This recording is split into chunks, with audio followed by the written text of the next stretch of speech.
Sibtain Khan Punjab assembly کے نئے speaker منتخب، حلف اٹھا لیا۔ تحریک انصاف اور کاف لیگ کے مشترکہ امیدوار کو 185 ووٹ ملے۔ نون لیگ کے سیف الملوک کھوکھر 175 ارکان کی حمایت حاصل کرنے میں کامیاب۔ مجموعی طور پر 364 ارکان کی جانب سے حق رائے دہی کا استعمال، 4 ووٹ مسترد۔ ڈپٹی اسپیکر کے خلاف عدم اعتماد پر ووٹنگ کے نتائج کا انتظار۔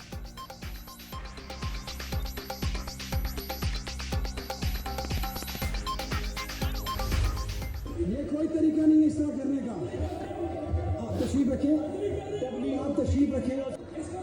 یہ سیکورٹی کو منائیں گی، یہاں پہ حالات نہیں صحیح منائیں ابھی۔ اور یہ گیلری میں بالکل اس کو دیکھیں، گیلری سے کوئی مداخلت ہوئی، کوئی کھڑا ہوا اس کو باہر نکالیں۔ اسپیکر پنجاب اسمبلی کا انتخاب، ووٹنگ کے دوران ایوان میں بدمزگی، بیلٹ پیپر پر نشانی کے لیے سیریز نمبر درج کرنے کا الزام، لیگی ارکان کی شدید نعرے بازی، رانا مشروط کی اسمبلی سٹاف کے ساتھ تلخ کلامی، پینل آف چیئر کا خاتون لیگی ایم پی اے رخسانہ کوکب پر 4 بیلٹ پیپرز پھاڑنے کا الزام، دوست مزاری کا نام پکارنے پر بھی شور شرابہ۔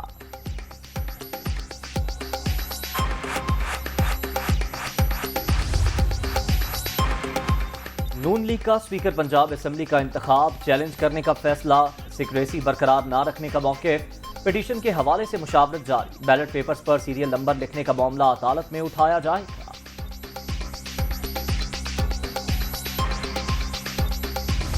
برطانیہ میں جمع کی گئی خیرات کی رقم تحریک انصاف کو منتقل کیے جانے کا انکشاف، ابراز گروپ کے بانی عارف نقوی نے T20 میچ کرائے، فنڈز بھی جمع کیے۔ ووڈن کرکٹ کو کئی کمپنیز اور افراد نے لاکھوں ڈالرز دیے، فنڈنگ کا فائدہ پاکستان میں سیاسی جماعت اٹھا رہی ہے، برطانوی اخبار فائنینشل ٹائمز کی رپورٹ۔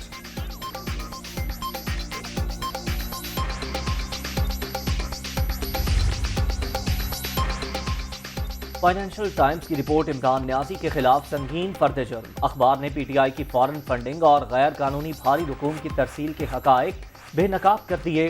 رپورٹ بتا رہی ہے کہ پی ٹی آئی چیئرمین جھوٹ، تضادات اور منافقت کا پیکر ہیں۔ وزیر اعظم شہباز شریف کا ٹویٹ۔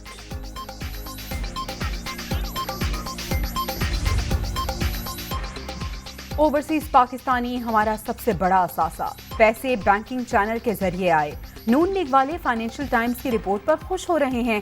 اسی جریدے نے شریف برادران کی 20 کروڑ ڈالر کی سٹوری شائع کی تھی۔ فارن فنڈنگ کیس کا فیصلہ سنانے پر کوئی اعتراض نہیں، یہ پی ٹی آئی پر پابندی کی بات کرتے ہیں، چیزیں نکلیں گی تو انہیں جیلوں میں ڈالنا چاہیے، عمران خان کا رد عمل۔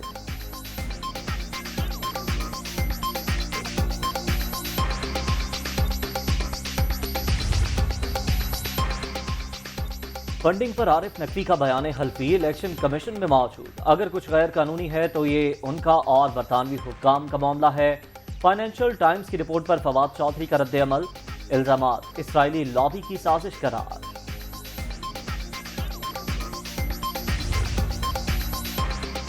خیرات کے پیسے پارٹی کی سیاست کے لیے استعمال کرنے والے جواب دیں، ملکی معیشت کے ٹھیکیدار نہ بنے۔ عمران خان اور ان کی لائی ہوئی فارن فنڈنگ پاکستان کے لیے سب سے بڑا خطرہ، انہوں نے 4 سال کے دوران ملک کو کمزور کیا، کشمیر کا سودا کر دیا، مریم اورنگزیب کی تنقید۔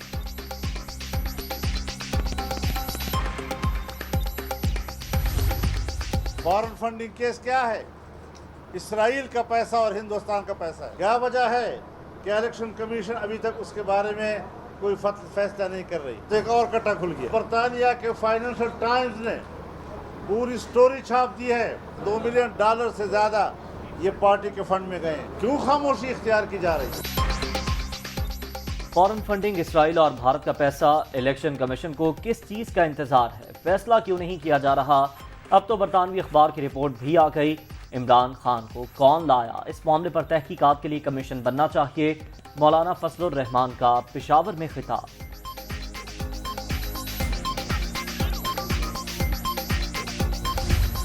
انگریزی کے جریدے کے اندر ایک خبر چھپی ہے، اس میں کیا چھپا ہے تاکہ آپ کو اندازہ ہو جائے کن چوروں سے ملنے کے لیے تیار ہیں، کن چوروں سے ملنے کے بات کرنے کے لیے تیار نہیں۔ اگر آپ نے پاکستان میں سیاست کرنی ہے، اگر آپ فورن کمپنی سے پیسہ لیں گے، نہ صرف وہ اللیگل ہوگا بلکہ آپ کی پارٹی کو حتمی طور پہ ختم پاکستانی قوانین کے مطابق کر دیا جائے گا۔ برطانوی اخبار کی رپورٹ، عمران خان کی منی لانڈرنگ کا انکشاف، تحریک انصاف کو فنڈنگ کے نام پر کالا دھن فراہم کیا گیا۔ پی ٹی آئی چیئرمین کو صرف سیاستدانوں سے بات کرنے میں مسئلہ ہے، مصدق ملک کی تنقید۔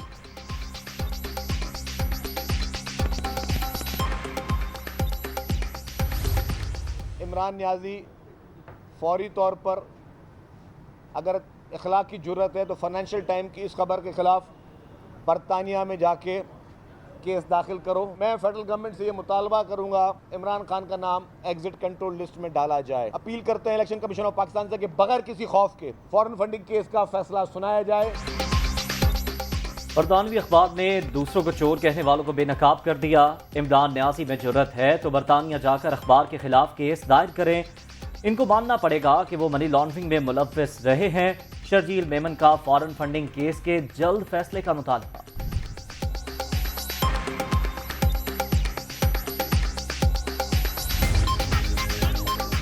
اسپیکر کی منظوری کے بعد تحریک انصاف کے 11 ارکان قومی اسمبلی رکنیت سے فارغ۔ الیکشن کمیشن نے ڈی نوٹیفائی کر دیا۔ فاروق حبیب، شیری مزاری، علی محمد خان، فضل خان، شوکت علی، فخر زمان، اعجاز شاہ شامل۔ جمیل احمد خان، اکرم چیمہ، شکور شاد اور شاندانہ گلزار کے استعفے بھی منظور۔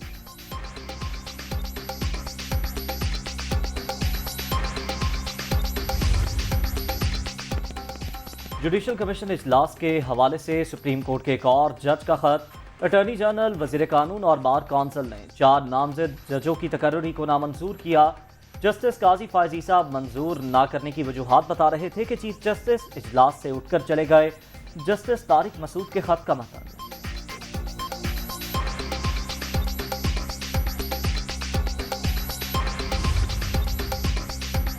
2 معزز جج صاحبان نے جوڈیشل کمیشن کا اجلاس متنازع بنا دیا۔ چیف جسٹس کی ہدایت پر رولز میں نرمی، اجلاس کی آڈیو ریکارڈنگ سپریم کورٹ کی ویب سائٹ پر جاری کر دی گئی۔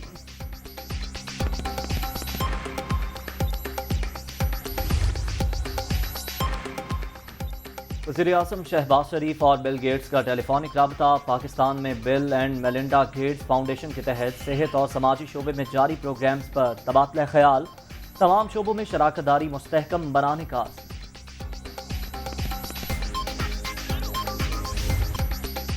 ملکی معیشت کی بہتری کا مشن، سپہ سالار سرگرم، آرمی چیف کی IMF سے پیکج دلانے کے لیے بھرپور کوشش۔ جنرل قمر جاوید باجوہ کا امریکی ڈیپٹی سیکرٹری وینڈی شرمن سے ٹیلی فونک رابطہ۔ انٹرنیشنل مانیٹری فنڈ کے $1.2 ارب قرضے کا پروسیس تیز کیا جائے، وائٹ ہاؤس سے اپیل۔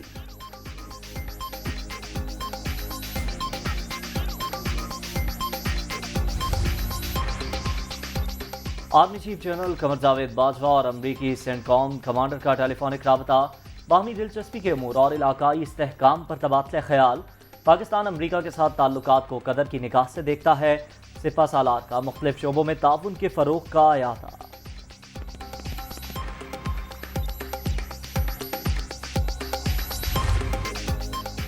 مہنگائی کا نیا جھٹکا، 1 اگست سے پیٹرولیم مصنوعات مہنگی ہونے کا امکان۔ پیٹرول اور ڈیزل کے نرخوں میں فی لیٹر 10 روپے اضافہ متوقع، سمری تیار۔ IMF کے مطالبے پر پیٹرول پر 10 اور ڈیزل پر 5 روپے لیٹر لیوی بڑھنے کی توقع۔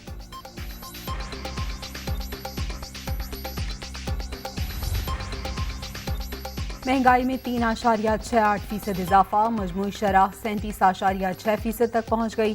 ایک ہفتے کے دوران گھی، دالیں، چاول، چینی اور گوشت مہنگا، وفاقی ادارہ شماریات کی رپورٹ جاری۔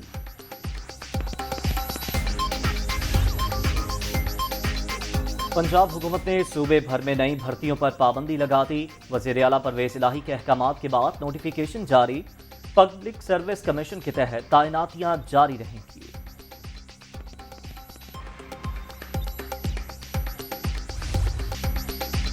کورونا کے وار جاری، چھٹی لہر مزید 1 جان لے گئی۔ 24 گھنٹے کے دوران 693 نئے مریض رجسٹرڈ۔ ملک بھر میں مثبت کیسز کی مجموعی شرح 3.35% ریکارڈ۔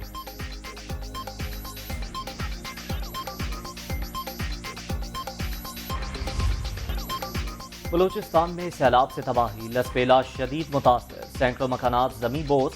24 گھنٹے کے دوران مزید 7 لاشیں مل گئیں۔ اتھال، کانٹا ندی سمیت دیگر نالوں میں طغیانی، زمینی رابطہ منقطع۔ پاک فوج کا ریلیف آپریشن جاری۔ خیبر پختونخوا میں بھی 24 گھنٹے کے دوران 7 اموات۔ جنوبی وزیرستان میں سیلابی ریلے 2 افراد کو بحالی پر۔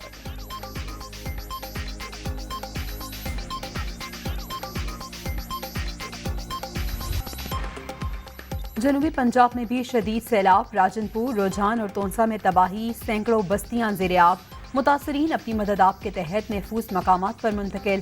حالیہ بارشوں سے 27,860 ایکڑ رقبے پر کھڑی فصلیں تباہ، متاثرہ علاقوں کو آفت زدہ قرار دینے کی سفارش، آبیانہ اور زرعی انکم ٹیکس اور قرضے معاف کرنے کی تجویز۔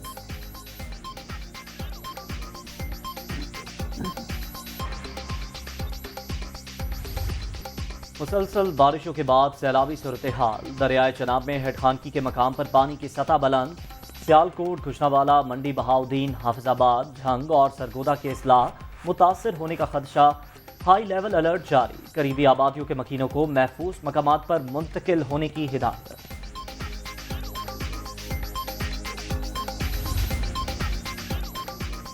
وزیراعلیٰ پنجاب کی سیلاب زدہ علاقوں میں امدادی سرگرمیاں تیز کرنے، میڈیکل کیمپ لگانے کی ہدایت، متاثرین کو امداد کی فراہمی میں کوئی کسر نہ اٹھا رکھی جائے، چودھری پرویز الہی کا حکم۔